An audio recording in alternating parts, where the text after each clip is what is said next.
Olá pessoal, olá internet espectadores, eu sou Mauro Teixeira, sejam muito bem-vindos ao canal Faltou Talento, Compre Equipamento. Se você é um amador como eu, que quer fazer um vídeo legal, quer fazer um vídeo bacana, mas assim como eu, você não tem aquele talento nato para o cinema, este é o seu canal.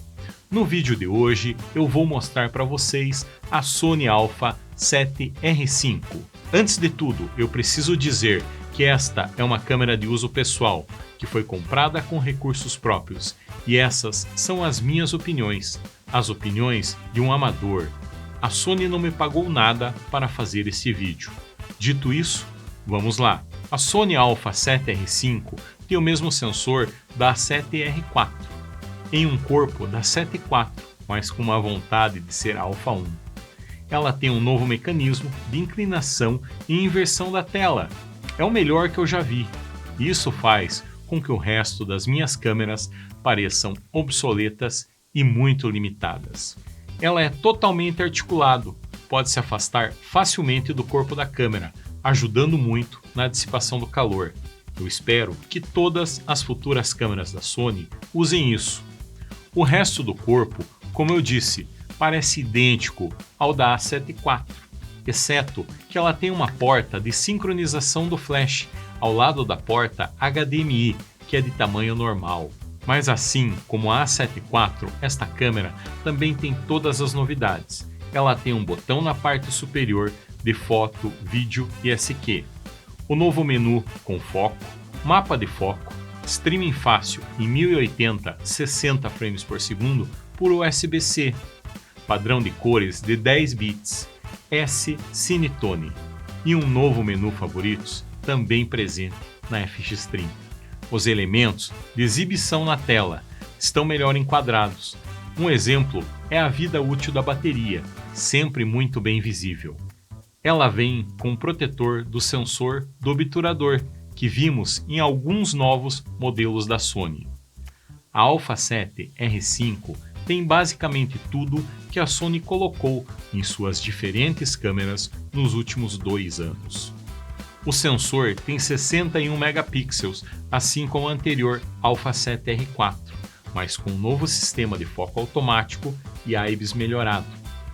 Ela também usa o mais recente processador da Sony Alpha 1, que a Sony afirma ser 8 vezes mais rápido do que o que estava na Sony Alpha 7R4, o que significa que estamos recebendo muito mais opções de gravação. Agora temos 10 bits e podemos gravar isso em até 8K a 24 quadros por segundo. Você também pode gravar em 4K a 60 quadros por segundo. E em oversample 4K em 24 quadros e 30 quadros em modo APS-C. A diferença entre essa câmera e a Alpha 1, que também faz 8K, é que esse sensor não é tão rápido e não grava em todas as resoluções e combinações de taxas de quadros. Até agora eu fico perdido sem saber ao certo qual é a minha verdadeira distância focal. Um exemplo, para gravar em full frame, sem cortes, você tem que filmar em 4K a 30 quadros por segundo. Para gravar em 4K 60 quadros por segundo, ela faz um crop de 1,2 vezes. E infelizmente, a resolução 4K 120 não está disponível nessa câmera. Em 8K 24, ela também tem um crop de 1,2 vezes.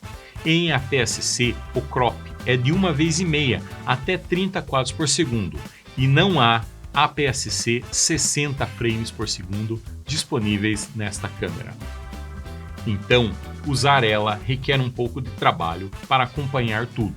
Esse é o grande diferencial da Alpha 1.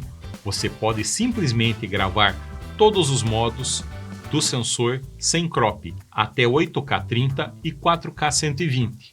Porém, a Alpha 1 custa cerca de $2.500 a mais do que essa câmera, isso nos Estados Unidos. Então a diferença de preço compensa as restrições da A7R5.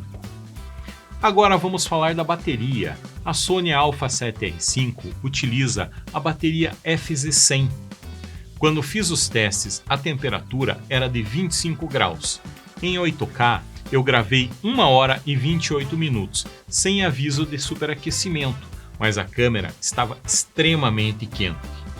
Em 4K60, consegui gravar 2 horas e 19 minutos antes da bateria acabar, também sem nenhum aviso de superaquecimento. Estava quente, mas nem tanto, já dava para segurar a câmera. Em APS-C, com sobreamostragem 4K24, consegui 2 horas e 2 minutos, sem aviso de aquecimento, porém a câmera estava mais quente do que gravando em 4K60. O tipo de cartão que a Sony Alpha 7R5 utiliza são 2 slots do tipo CF Express A. São cartões de alta velocidade, porém que têm um custo muito elevado.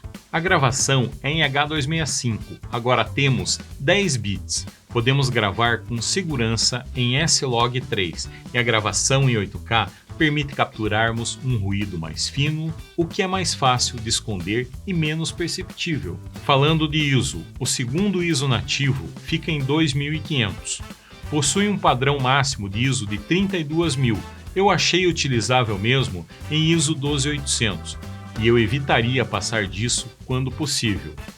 Uma coisa que eu adorei foram as cores saturadas desse sensor. Nesse evento que eu fui, usei o padrão de cores nativo. É um evento de 200 anos de aniversário da minha cidade e eu fiquei muito feliz com essas imagens. Nesse evento, eu também tive a oportunidade de testar o novo sistema IBIS nesta câmera.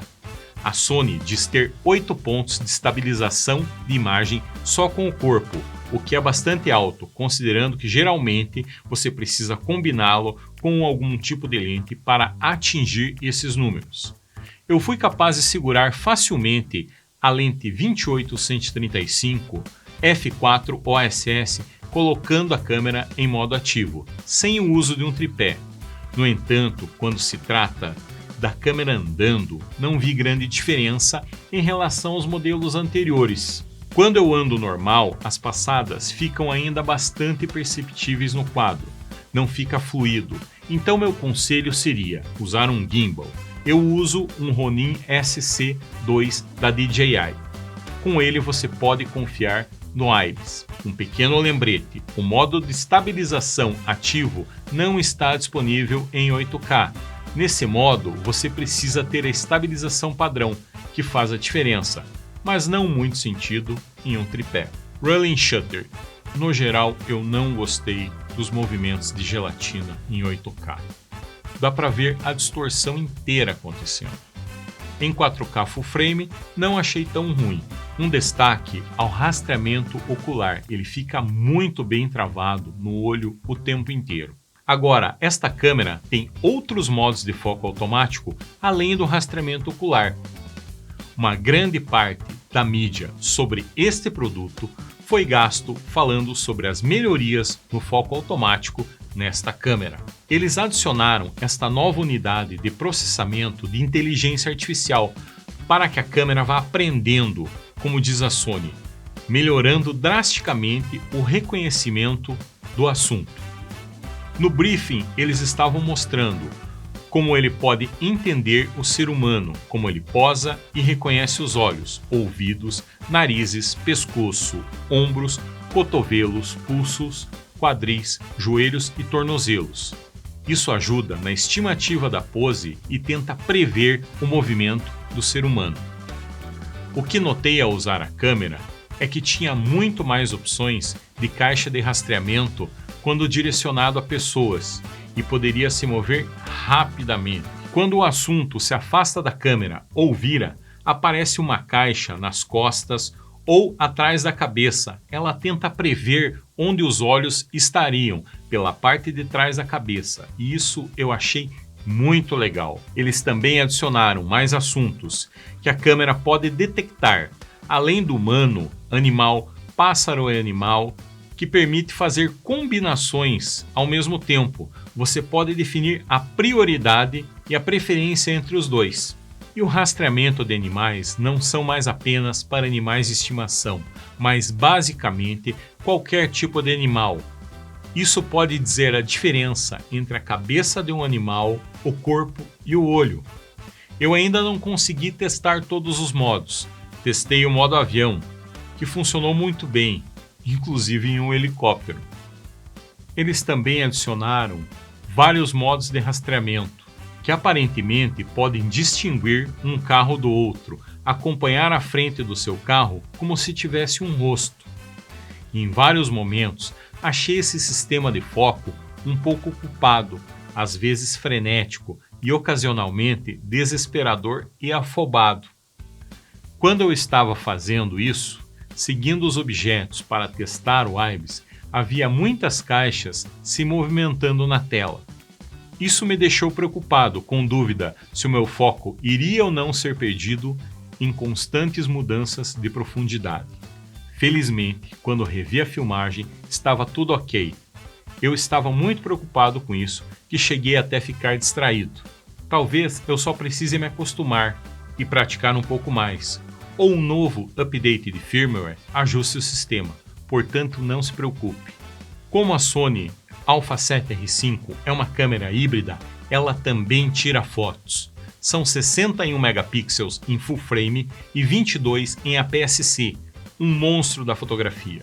O viewfinder é excelente e eu adorei esse visor EVF de 9,4 milhões de pontos e 120 frames por segundo. Em resumo, é uma ótima câmera, mas não é a câmera de melhor valor, no quesito custo-benefício, porque ela ainda tem opções mais baratas, porém opções muito capazes, como é o caso da Sony Alpha 7 IV e da FX30. Caso você tenha dinheiro sobrando e a diferença, cerca de $2.500, não seja problema, a Alpha 1 está no topo da cadeia alimentar. Em relação à Alpha 7R4, ela tem melhores funcionalidades de vídeo, portas mais atualizadas, melhor menu, interface e melhor foco automático. Ela fica muito bem onde está, no meio. É tecnicamente excelente. Isso está sendo oferecido a um preço justo, quando você considera o custo do desempenho dos modelos acima e abaixo dela. Obrigado a todos pela audiência e pela paciência. Se você gostou desse vídeo, se inscreva no canal, curta e compartilhe. Muito obrigado e até a próxima.